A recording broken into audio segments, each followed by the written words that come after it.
నమస్కారం. ఘంటారావానికి స్వాగతం. ముందుగా ప్రధానాంశాలు. నేడు మంత్రులు, పీసీసీ ముఖ్య నేతలతో భేటీ కానున్న సీఎం. మున్సిపల్ ఎన్నికలు, తాజా రాజకీయ పరిస్థితులపై చర్చలు. రెవెన్యూ లోటు గ్రాంటు రద్దు చేసిన 16వ ఆర్థిక సంఘం. 5,000 కోట్లకు పైగా నిధులు కోల్పోనున్న రాష్ట్రం.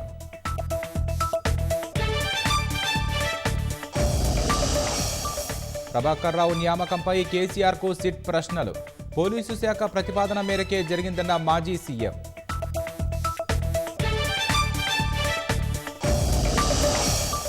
అమెరికాతో యుద్ధాన్ని కోరుకోవడం లేదన్న ఇరాన్. ఆంక్షలను తొలగిస్తే అణు ఒప్పందానికి సిద్ధమని స్పష్టీకరణ.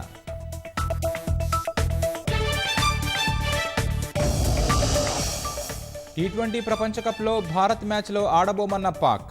దీర్ఘకాలంలో ప్రభావం తప్పదని ఐసీసీ హెచ్చరిక.